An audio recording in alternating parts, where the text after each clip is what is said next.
2025 මැයි මාසේ 18 වෙනිදා ඉඳලා 2026 දෙසැම්බර් මාසේ 5 වෙනිදා දක්වා රාහු කේතු ග්‍රහයන් දෙදෙනා තැන්පත් වෙලා ඉන්නේ කුම්භ රාශිය සහ සිංහ රාශියේ.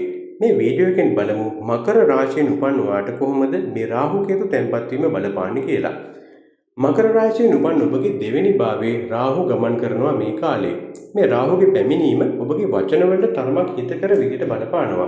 ඔබ මිනිසුන්ගේ සිත් ඇද ගන්නා සහ ඔවුන්ගේ උනන්දුව ඇති කරන විදිහට මේ කාලයේ වචන භාවිතා කරනවා. ඔබගේ වගකීම් සාර්ථකව නිම කිරීමට ඔබට මේ කාලේ හැකියවන නිසා මෙම රාහු මාරුව ඔබට වාසිදායක වෙනවා. මිනිසුන් සැබවින්ම කැමති දේවල් ඔබට මේ කාලේ පවසනවා. කාරුණික අදහස් දැක්වීමෙන් මිනිසුන්ගේ හදවත් දිනා ගැනීම තුළින් ඔබට සාර්ථක වෙන්න පුළුවන් වටපිටාවක් මේ කාලේ උදා වෙනවා. ඔබ මේ කාලේ කෝපයෙන් කිසිවෙකුට කටුක හෝ ඍණාත්මක වචන ප්‍රකාශ කිරීමෙන් වැළකිය යුතුව ඉන්න වෙනවා. මොකද ඒවා ඔබට ඔවුන්ට හානිකර දේවල් වෙන නිසා. රාහුගේ මාරුව තුළ ඔබට ආහාර සම්බන්ධව සෞඛ්‍ය අපහසුතා ඇතිවිය හැකි නිසා ඔබගේ ආහාර පුරුදු පිළිබඳව ප්‍රවේශමෙන් අවධානය යොමු කළ යුතු වෙනවා.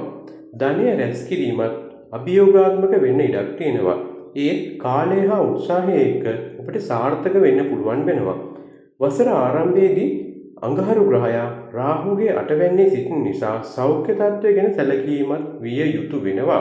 විශේෂයෙන්ම සෙනසුරු හිමි කුම්භ රාශියට රාහු ඇතුල් වීම මකර ලග්න හිමියන්ට පොදුවේ යහපත් ප්‍රතිලාභ ලැබෙන බවට සලකුණක් වෙනවා. ඒ වෙනුවෙන් රාහු ග්‍රහය ඔබට විශේෂ ආශිර්වාදයක් මේ කාලේ ලබා දෙනවා.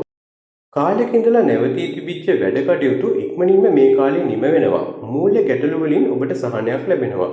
ඒ වගේම ණයබරින් නිදහස් වෙන්නත් පුළුවන් වෙනවා. රැකියාවන් වල කටයුතු සුබදායක වෙනවා වගේම තමයි නව රැකියාවන් සඳහා විශිෂ්ට අවස්ථා වුණත් මේ කාලේ තමන්ට ලබා ගන්න පුළුවන්. වාසනාව නිසා ඔබට සාර්ථකත්වයේ පහසුවෙන් මේ කාලේ ලැබෙනවා.